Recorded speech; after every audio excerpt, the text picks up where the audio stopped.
If you stop focusing on what you want and you focus on helping everybody else get what they want, you won't have to worry about getting what you want, because it'll come back to you. And they try to share their feelings, but they're usually told that their feelings are wrong and they shouldn't feel that way. So they just stop talking. What are my challenges and frustrations? How am I dealing with those? Is it effective right now? When I'm not hosting Unlocked, I'm speaking at events all over the world. I'm helping leaders and I'm helping teams communicate better. I'm helping them build trust faster and actually enjoy working together. I've spoken for companies like the Home Depot. I've spoken at national architectural firms. I've spoken for pharmaceutical company offsites. I've spoken at associations, you name it. With 99% of attendees of all those events, over 1,800 people have reviewed me at this point, 99% of them saying they got some value. That's pretty awesome. Even the caterers have thanked me. And if they are thanking me and they've heard a lot of talks and they're busy doing their jobs, that's saying something. If you're an event planner looking for a speaker who's really easy to work with, trust me, I want to be the last thing you're worried about on event day. I'm going to take care of you. And who actually delivers value for your audience that they are going to use on Monday morning when they return to the office, then let's talk. Andrew Oxley is going to make frustration, this whole idea of frustration is going to make it a little bit more simple for you. And it's awesome because who in here doesn't get frustrated, right? We get frustrated with a lot of different things. Personal, professional, frustration is a part of life. We are humans. We get frustrated. And Andrew defines this idea of frustration for us and puts it in the context of, we're going to talk about his new book, The 4 Faces of Frustration. And it is about those, faces and the way we're identifying. We're going to talk about what they are. He's going to help me a little bit, identify a little bit of mine and some of my tendencies, which is cool. Hopefully you'll learn something out of that. But it's really about how do we be the best leader possible? And he has a lot of good insights into that. So let me first introduce you to Andrew. He's the founder of the Oxley Group, a training and consulting firm with a focus on bottom line results. Their clients include Airgas, Farmers Insurance, Gold Creek Foods, Progressive Insurance, Altisource, Decra, Coca-Cola Enterprises, Turner Broadcasting, Weather Channel, Mohawk Industries, CNN, AIG Insurance, and Cox Communications. He's an Atlanta boy. Can you tell? There's a lot of Atlanta companies in there, and super cool to have him represent the city and the state that I live in because, the ATL is awesome, y'all. And you know what is awesome? This interview. Here we come, Andrew.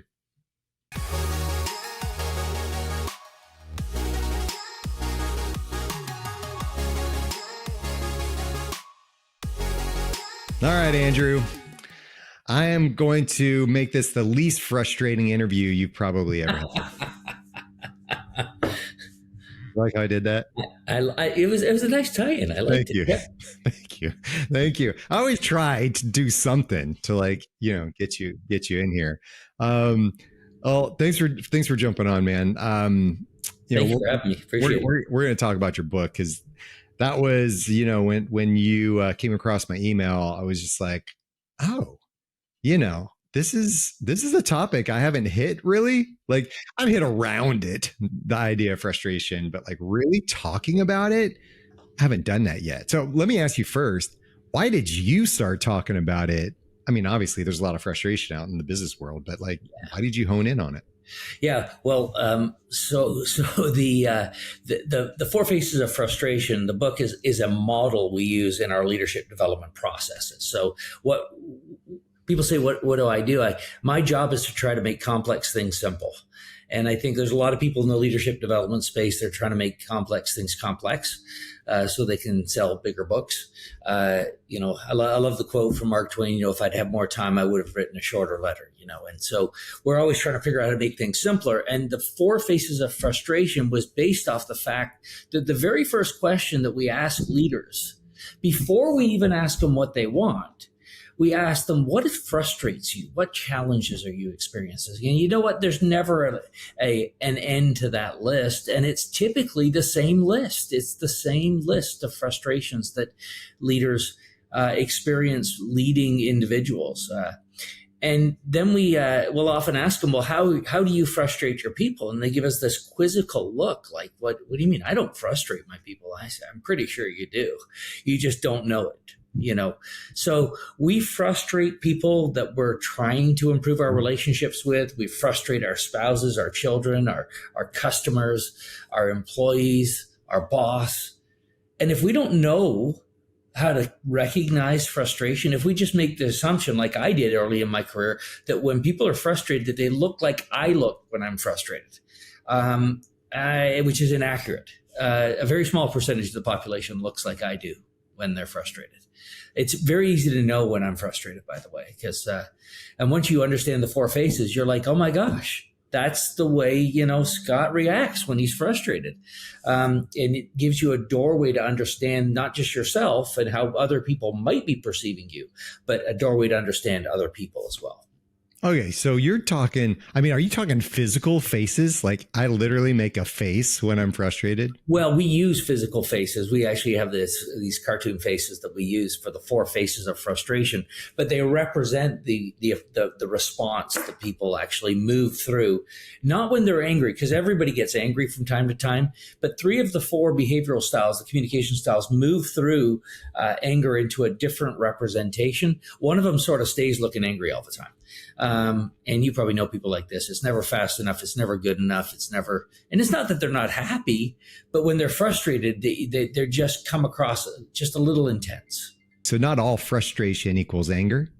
Correct. Yes. Or are you saying that? No, it doesn't. You're saying. So one of the behavioral styles, we call them reds, right? Their face is the angry face. And I always try to defend them because I have a fair amount of red in my behavioral style too. And so I'm defending myself. We're not angry all the time, but we look angry sometimes. So if you've ever thought, man, why are they so, like, they're just intense and they're angry and it's never good enough, never fast enough. That's one specific representation of frustration. But the other three styles actually move through that They might get angry initially, but then they move to a different representation. And see, if you think people are going to act the way you do when you're frustrated, then you miss the fact that they're frustrated. You miss the fact that you're upsetting them, that you're frustrating them, and you think everything's fine. Not you personally, Scott, but of course not. I don't frustrate anybody, Andrew, as you said earlier. Never. We will not bring your wife into this conversation. No, we will not. We will not. But she's only frustrated because she just won't use my system. That's the thing, man. Yeah. That's the thing. So here's okay. So tell me about the four faces really quick. 'Cause I mean, you talk about them as faces. I want to know what they are. We're going to get into some other stuff here, but I just right out of the gate, I want to know what they are, because you introduced the reds already. So now I want to hear about the other ones. Yeah. So everybody on the call probably listen to the podcast probably knows somebody who's a red. They get angry and they just, they're pretty intense when they're frustrated, right?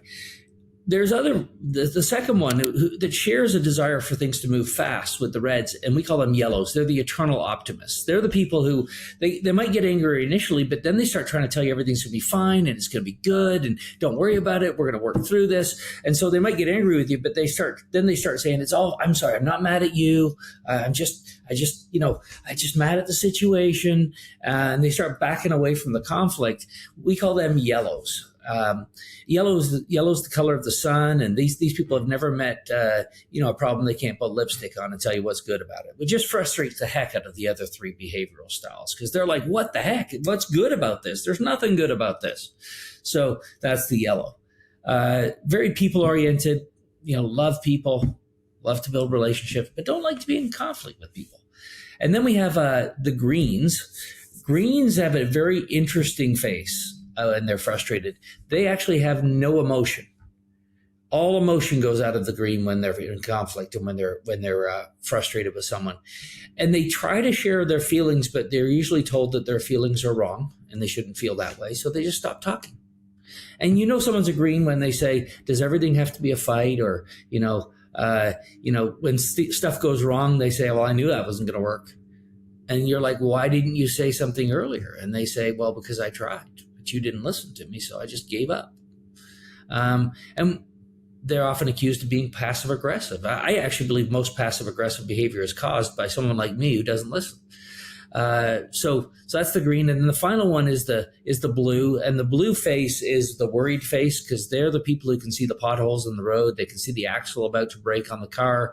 They know all the problems. They see all the problems. They start asking tons of questions when they're frustrated. They try to slow it down by asking questions, trying to point out, hey, there's a big pothole we're about to hit over here. And the yellow's like, don't worry about the potholes. Everything will be fine. And the red's like, who cares about potholes?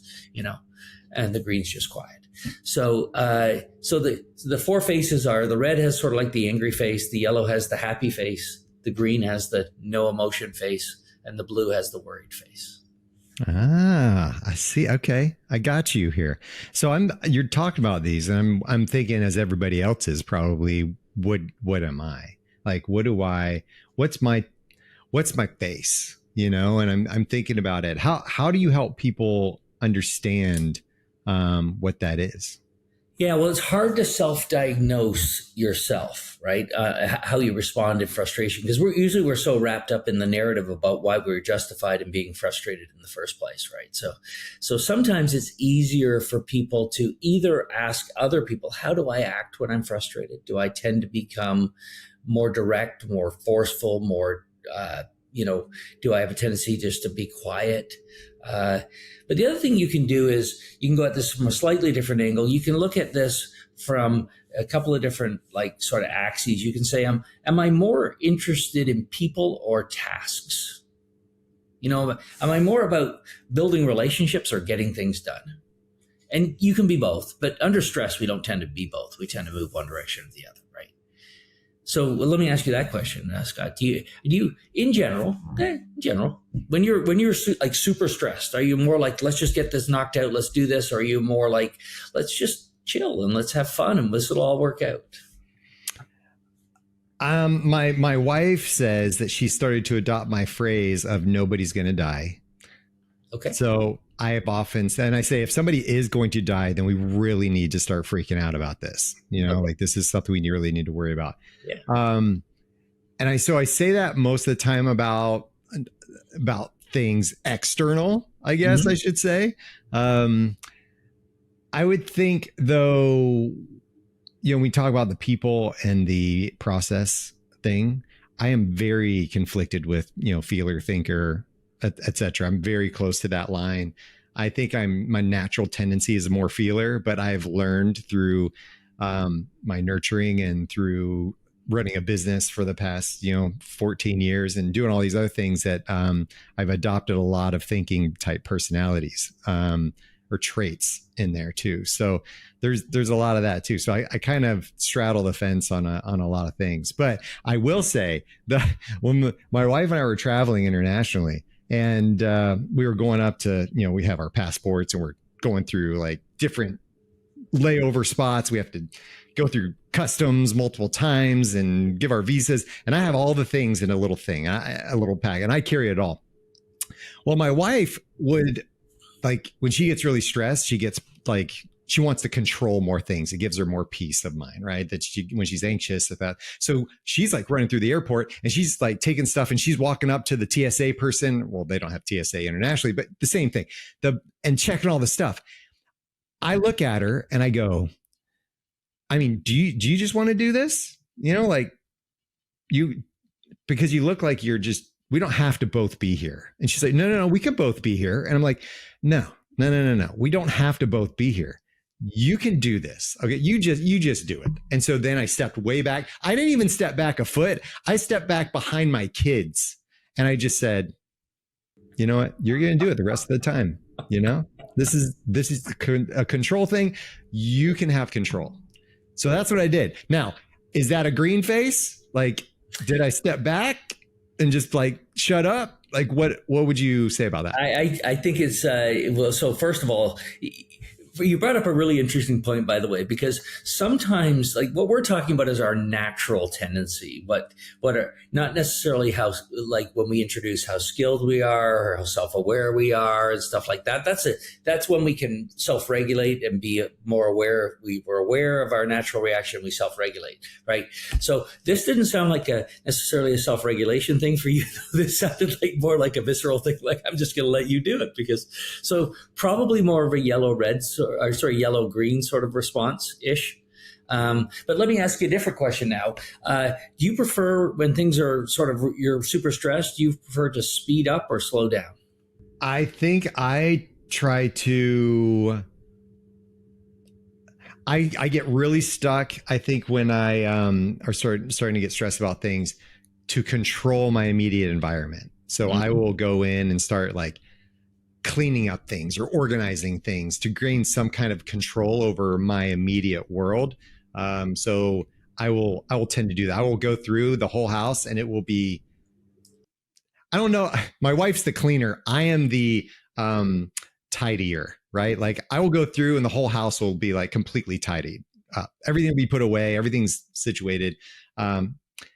So that's what I'll tend to do. I'll tend to go in and like try to organize a bunch of things and try to gain some kind of control over my meal. That's not naturally what I do. I mean, my desk does not look like that. You know, my room does not necessarily look like that, but that's what I'll do when those things happen. See, as we're having this conversation, so like I'm listening to your answers, it's hard to self-diagnose yourself with these things, but it's so easy for other people to diagnose us, right?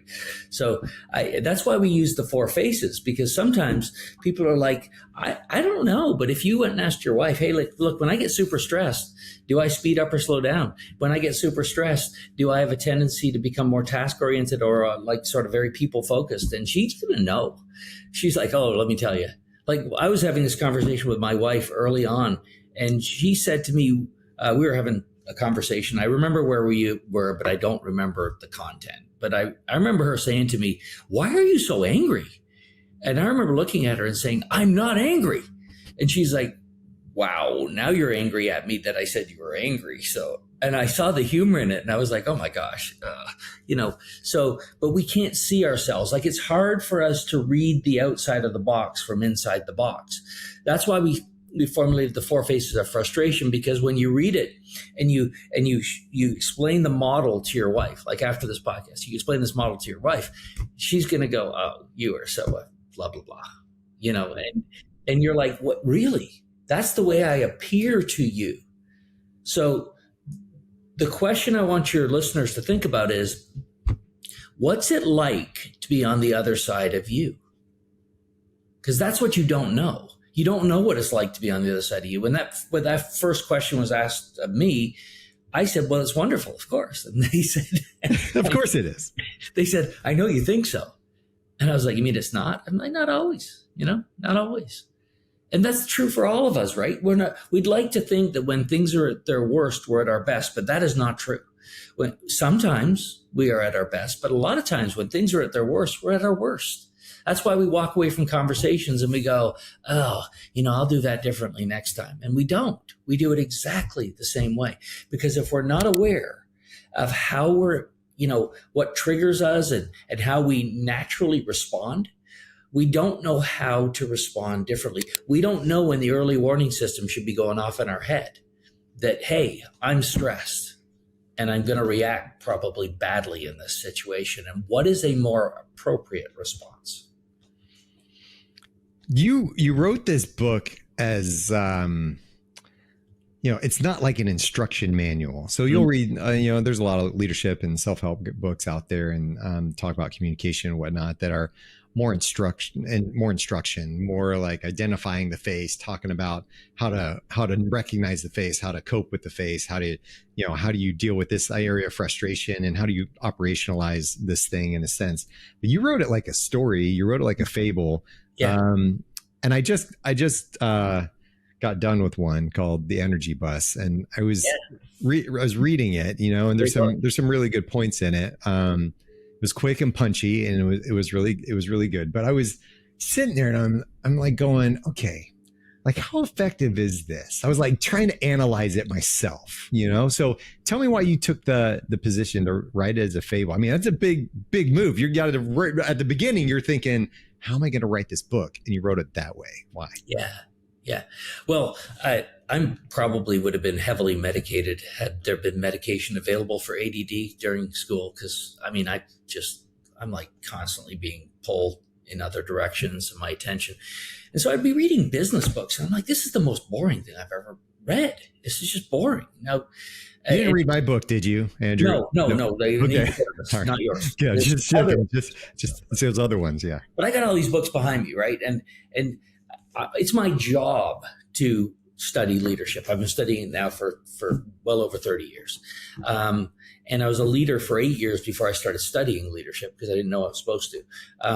And I realized that most business books are about this thick, but there's about that much content. But you can charge more for a book that's thicker, and people complicate things. And I was like, how do I explain this model in a way that sort of is entertaining but instructs at the same time? And I decided I'll do it by the way of a story because, people love stories. If you think about all the great teachers throughout history, they all taught by way of story. Plato, Socrates, Jesus, Gandhi, they all taught by way of story. They didn't sit down with a blackboard and, okay, I just dated myself by talking about a blackboard, but, they didn't sit down with a whiteboard and start, drawing stuff out. They told a story, and in the story, there's a lesson. And so that's why I decided to do it that way, because I was trying to make this thing really simple. Now, when you read The Energy Bus, there's a basic concept behind that story, right? And the concept is incredibly memorable. Are people's feet dragging, or are they up, or are they on the seat in front of them, or are they moving their feet, right? So the same thing is true with our story. Is like basically at the end of the story, we want you to go, oh my gosh, it doesn't explain everything, but I have a much clearer understanding of my team now and how I need to interact with them more proactively to gain the results that I truly desire. Okay, that's good. And you're right. I mean, stories are memorable. They're very, we've lived in story forever and ever and ever. It's how we make sense of things, and our brain is to tell a story. We don't like missing the middle of the story. Our brains fill in that, which is really dangerous. So I think, making sure that people understand the context of how you wrote it is really interesting. So you're saying this isn't like a 500-page story, though? It's about 178 pages. You can read it in about 2 to 3 hours. Cool. Awesome. My book, I tell people, I was like, people are like, oh, I can't wait to, pound through the book. I was like, no. My book's more like a 52-week guide. So I said, it's going to take you a year. It better take you a year to get through my book. This is not a sit by the fire and with a, cup of coffee and snuggle up and read the book. Right now, yours seems more to be that of like, hey, I could take this on a flight and read it. That's kind of how I read The Energy Bus. Right. So it's more like that, like learn these principles in short bite-sized moments. Yeah. Yeah. So you sounds like your book has a lot of content, different things people can apply. Ours is more like, this one's more around like trying to explain one concept that has a lot of applications, and you see how, it's written about a guy who takes over a company and he's got a dysfunctional leadership team, and he's got to figure out how to manage them effectively, and the mistakes he makes, and how he has misconceptions at the beginning, which we all do, and how he starts to recognize that this four faces model not only applies with his leadership team, it applies with all the teams within the organization, and that we inevitably mismanage people, not because we want to, but because we don't understand how to create a motivational environment, how to create a culture of accountability. Because there's this presumption that everyone's just like me. Well, I know they're not, because they're not doing what I'm doing, but they should be like me. And if I want feedback this way, then surely everyone does. And if I communicate this way, then that's probably okay with everybody. And we're all taught that golden rule growing up, right? Treat others the way we'd want to be treated. And that's wonderful in morality and ethics, and it's horrible in leadership. We have to treat people the way they want to be treated. We got to figure out what will work for them. And the problem is when you ask most people this question, they don't know. They ask you, they give you superficial answers like, how do you want feedback? They say, well, just tell me. Well, that is a bold-faced lie for about 75% of the population. They do not just want to be told. They want to be told the way they want to be told.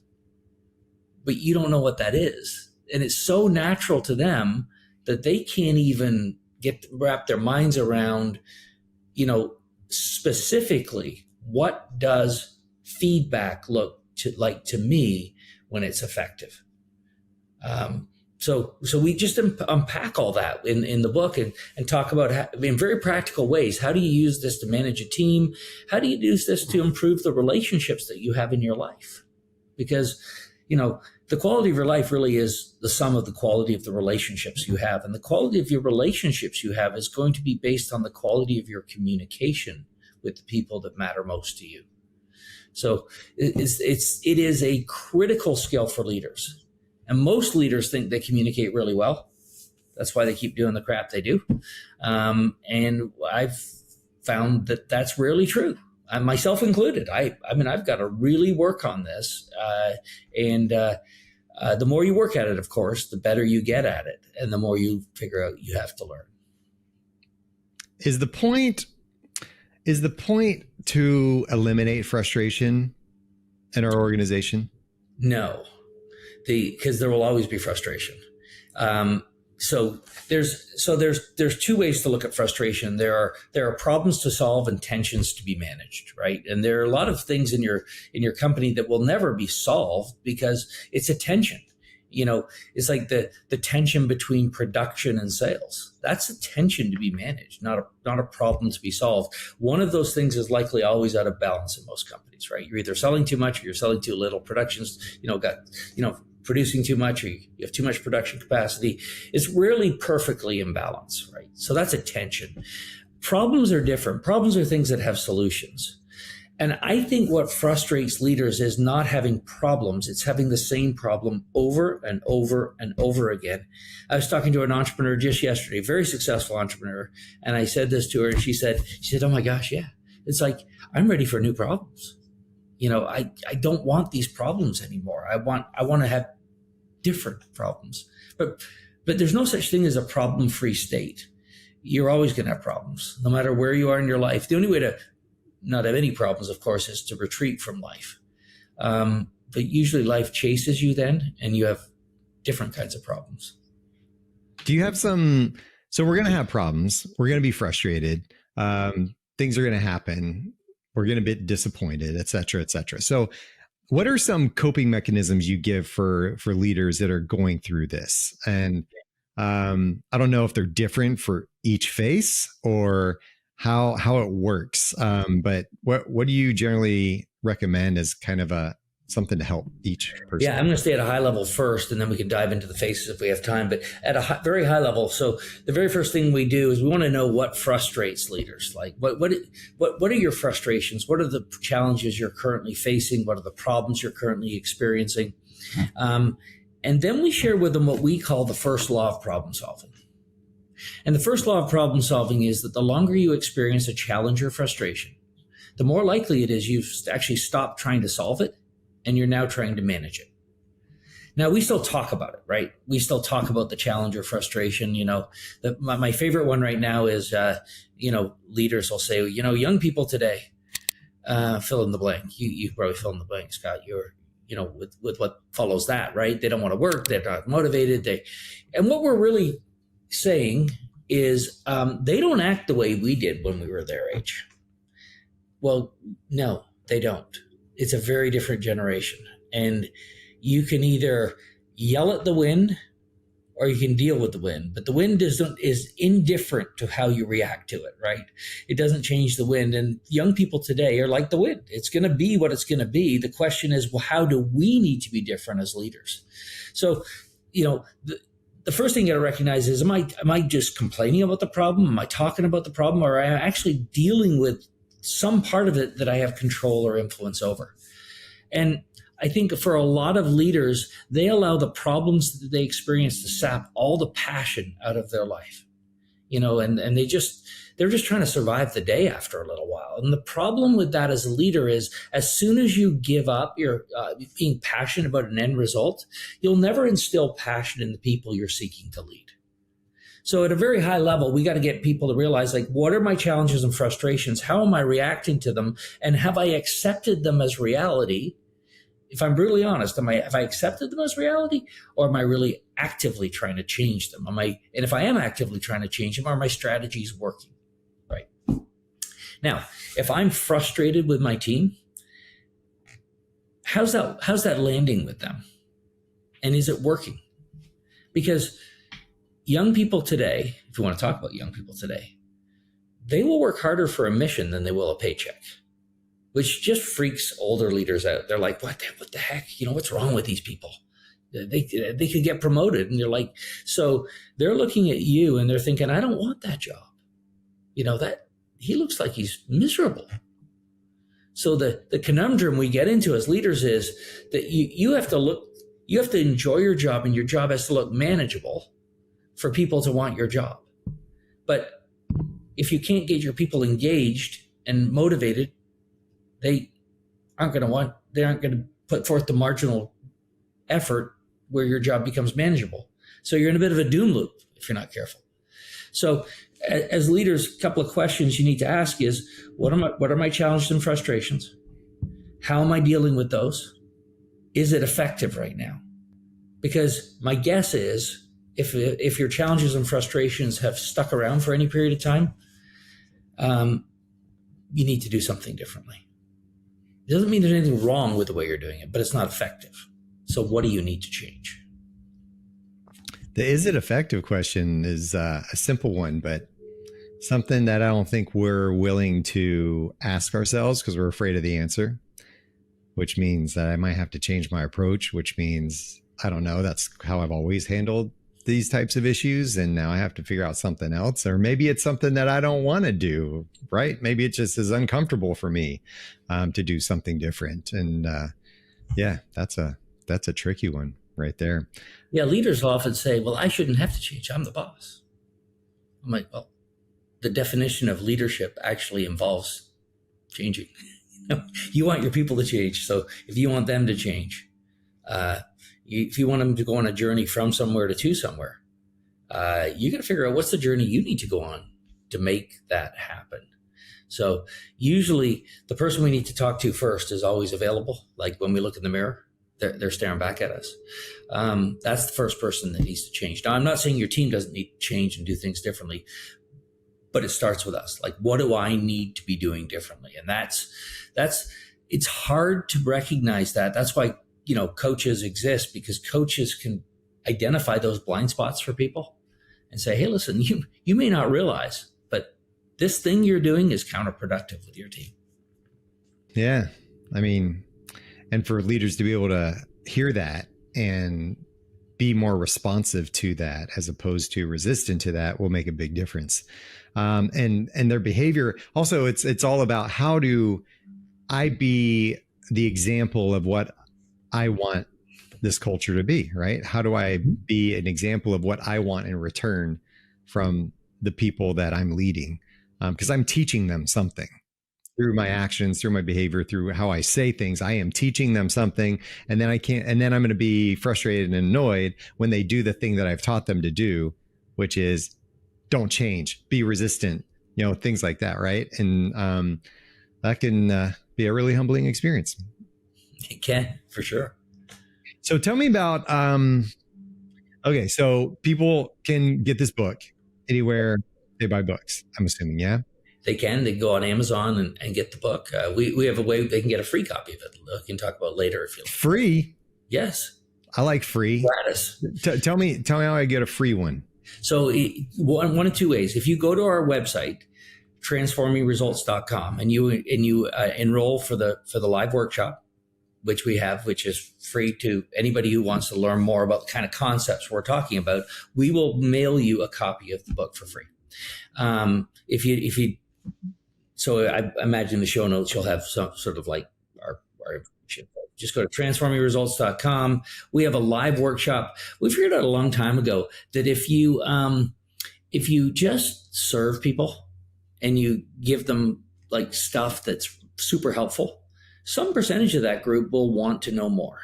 And so you won't find us reaching out and pestering you. But if you want to know more after you sort of read the book and you go to the live workshop and you're like, man, that was so helpful. If they're that helpful when we're not even paying them, what could they do for our organization when we were?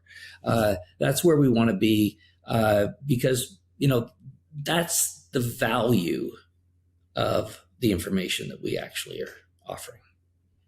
I love it. Serve, serve, serve. And I think you said something before at the beginning of the show. It was something like, what'd you say? The business will take care of itself. Yeah.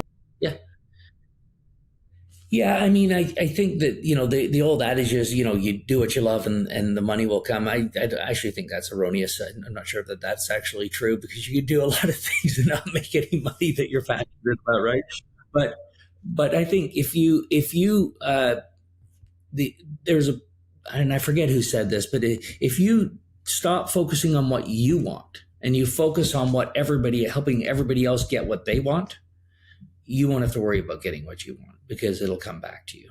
And this is, all the great philosophers through time have talked about this, right? One of my first mentors said to me, I was starting my coaching business, and I was so wound up about getting clients and stuff like that. And in fairness, I did have to pay my rent and my phone bill and stuff like that.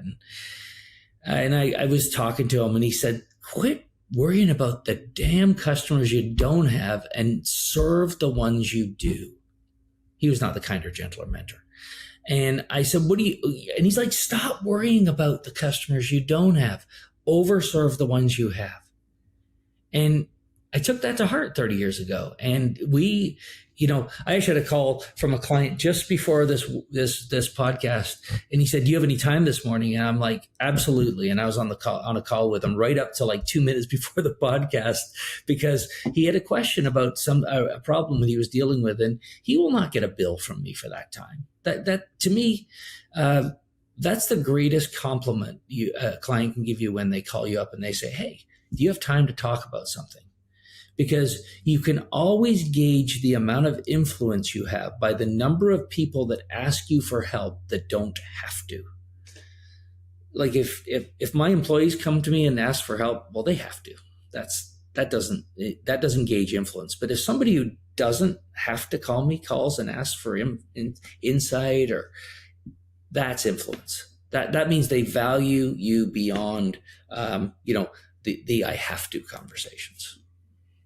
And those are the people that you want to help. Those are the people that you want to get on the phone with, because they aren't mandated to be in some training with you, or they're whatever is going on. Those are the individuals that are hungry and they need something and they trust you to give it to them. And that with anything in life, whether it's our kids or our spouse or friends or whoever, when people come to you, it's because they're trusting you, and it's because they believe in you, that you have something that they need or want. And that's an honor. And so I think we should take that to heart.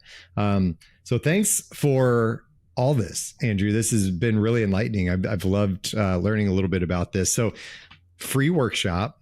So You're going to serve us there. We'll get a free book. So we're going to get served there. Thank you for doing that. And you're out there. How could people get in touch with you if they want to? Yeah. So we're on LinkedIn at Andrew Oxley, Twitter, same handle.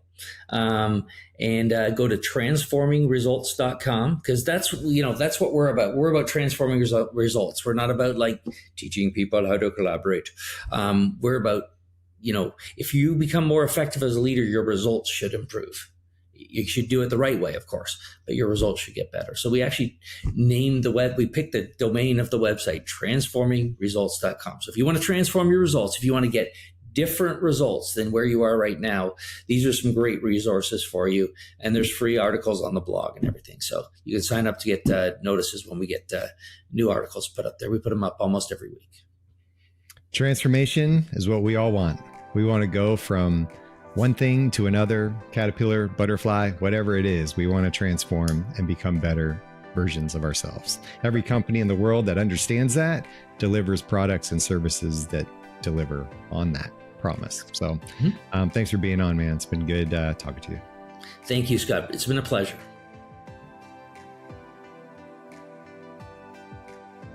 Red, yellow, green, blue. Red, yellow, green, blue. These faces, and really understanding how we're coming across to other people. So important. That is your brand, my friends. Your brand is that reputation you're building with every interaction.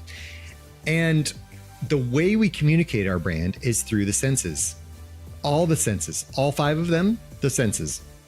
And the way we look, the way we sound, all the things play a big part of that. So if you as a leader are looking, sounding in a way that is, creating a brand impression that is not favorable, well, that's something you should pay attention to and something you should be concerned with. And again, it's tough to self-diagnose. How open, how humble are you to being taught, to being, I would say, critiqued, informed, advised about how you are coming across so that you too can be better? What frustrates leaders? What are we doing to tackle that? And how impactful is it, the thing I'm doing? How impactful is the thing I'm doing? I want you to consistently ask yourself that question. It will indeed help you in your leadership journey. Thank you, Andrew, for being on the show. Everybody, go sign up for that free workshop. It's free, and you're going to get a free book out of it as well. So enjoy that. And thanks again for listening. If you want to find out more information about me or check out the show notes where there's going to be more information and links to the things referenced in this episode, visit skotwaldron.com. And lastly, I'm asking for a little bit of love, just a little bit. So please take a moment, follow, rate the show. The algorithms like that, and it helps me get the word out. I really appreciate it. Thank you. And until next time, stay unlocked.